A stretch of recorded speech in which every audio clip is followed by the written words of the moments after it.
The title of this live stream is called Experimental Film, the Genre That Says Yes. And I'm Andrés Porras. I'm a filmmaker, I'm a photographer, I'm a writer, and I'm an overall storyteller. Experimental film is the proving ground for aggressively creative ideas and techniques. Filmmakers in this genre explore unconventional technology, forms of storytelling, and interesting visuals that eventually make their way into more conventional narratives. It is not the rejection, but rather the leading edge of the mainstream. In other words, in experimental film is where we go, and it's the sandbox in which we explore new techniques. It's where we might experiment how to do camera shakes, for example, or new technologies like VR or AR. That's where we go, and we have like really creative ideas, and we don't hold them back. We just go out and we say yes, and we try it, and we mix different forms of storytelling and different visuals, and eventually those make their way into more conventional narratives. A lot of the work that I do is in the analog medium, so I like to, when I take photographs, I like to take those photographs on film. When I'm shooting any motion picture, any videos like that, I really like to do that on film as well, because I like the tangibility that you get with it. I like the rawness of it. And I kind of love the fact that once you've taken a picture, once you've shot a roll of film, those, that chemical reaction has happened and it exists, and it's kind of captured somewhere tangibly. When I'm shooting Super 8, I'm trying to create the conditions that we might create happy accidents. I'm looking for, if I'm shooting something outdoors, I'm looking for maybe a bird flying by or a person walking in front of the frame. In the developing process, there might be, I might develop film and it doesn't turn out quite the way I want it to. Then that's great. That's a happy accident that I like to embrace. And I like to explore and improvise film. This was my first docu-narrative. It's a documentary, and it's got a spoken word component to it. So I'm going to play it, and here we go. Urban coyote, the coyote. The urban coyote. Did she come into our city? Or did we sprawl into her wild? We build and tear down, call it progress. In the midst of suburbia, a bountiful litter of pups, wilderness untamed, perhaps she's only doing her best. Her pups stand a chance, but only if things go her way.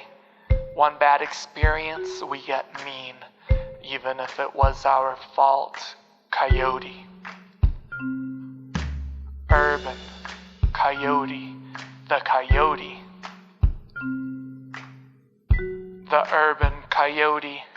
This is kind of that docu-narrative piece where I showed up with 2 rolls of Super 8 film, and I had seen on the news that there were some coyotes in Royal Oak. I saw that people weren't taking the situation seriously. They were still walking with their dogs nearby.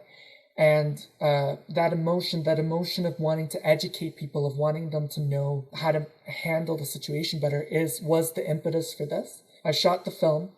I sent it off to get developed. It came back. I cut it together. And then once I had something cut together, that's when I started working on putting the music to it.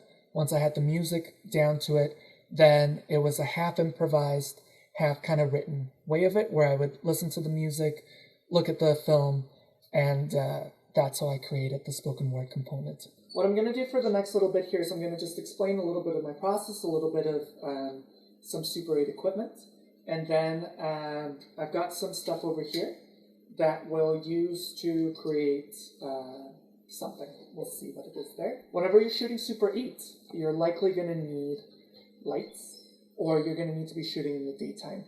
You can't see it because of the angle, but I've got a light over here, and you can probably see how it's really bright on my face over here, and I've got another one over there. The first thing that I'm going to show you is what the Super 8 frame looks like, and just bear with me for 1 sec.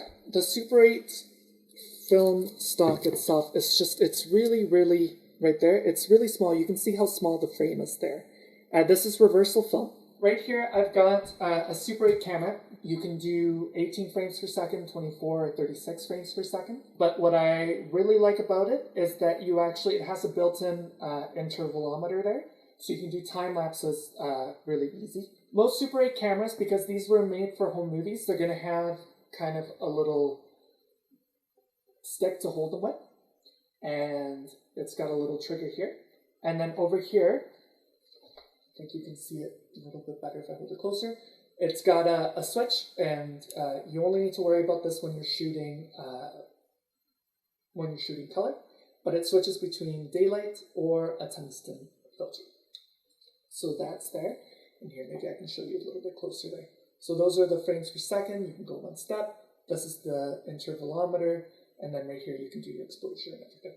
If you ever purchase a camera of your own, one thing that I'll tell you that you should know before you purchase it is don't leave the batteries. So they take AA batteries, most of them. Don't leave your batteries inside your camera because they'll rust the insides and then your camera will break. When you've shot your roll of film, you put it in the box, you mail it out to Niagara, and when you get it back, you'll get something like this. So you get a roll of film here. So if you want to do it the traditional way, you can edit it all kind of by hand. Or the other thing that I like to do is I just do a quick digital scan, and then I edit it in like Premiere or DaVinci, and then I come back and do all my cuts by hand afterwards. So it's still hand cut, but it's not hand edited. So I've got my film, for example, and it would actually be on a reel right here if I was actually editing. You get to use this cool little device here, which is a splicer and a cutter. You can line up the little sprocket lines there,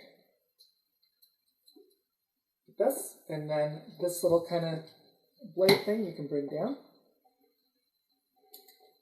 and that'll make your cut.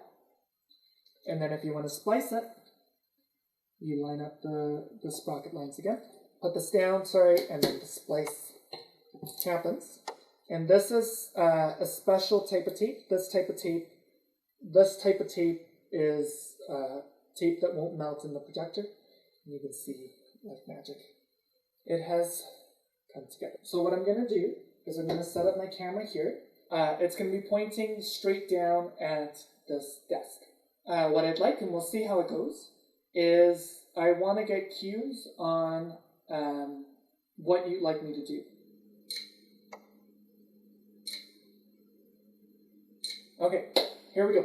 I'm going to squeeze the banana and then have the crushed pieces fall on the photo.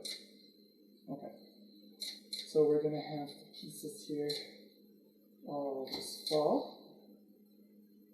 This is great. Good. So what I'm going to do is I'm going to take these two pictures there and I'm going to put them there. And then you can tell me which one you'd like me to color in. Right now what we're doing is we're experimenting, we're creating. I would say we're being aggressively creative. We're being creative even in the way that we connect, even in the way that collaboration might look like. The cool thing about this is that this film is literally telling the story of itself. As it's being created, it's telling that story, and then as it gets projected, that same film, that's reversal film that's in the camera there, that's going to be the same film that you're going to see projected. All that stuff. Okay, this one right here. Okay, here we go. I'm actually going to try to find some sheets. It's celluloid confetti. Oops, I'm going to just speed up our interval time to something a little faster. There we go. So now we're going a little bit faster there. Okay, so what I'm going to do now, just to kind of wrap everything up, is I'm going to stop the intervalometer, and I'm just going to take a shot of the table here, just as this, just kind of some slow pans. Each roll of film, by the time you shoot it, by the time you develop it, maybe if you pay for scanning, it's going to cost you anywhere, and ship it to Ontario and back. It's going to cost you between $100 and $150. Even if you're being experimental, even if you're being accidental, you have to be deliberate, and you really have to embrace those happy accidents. And you really don't get that with digital at all. So I'm just going to roll a little bit more. I'm coming in closer here to some of the things, and I'm adjusting my focus on the fly, and I'm just kind of seeing where I can go. I'm hanging on somewhere there. I hope that you enjoyed this. I want to say thank you for all of you who tuned in. Thank you to M Media and the whole team there for helping me get set up. I was having trouble with logging into Twitch and stuff, so they were really helpful even before we got started. I think that that this was a really good experience for me, and I hope that it was for everyone else as well.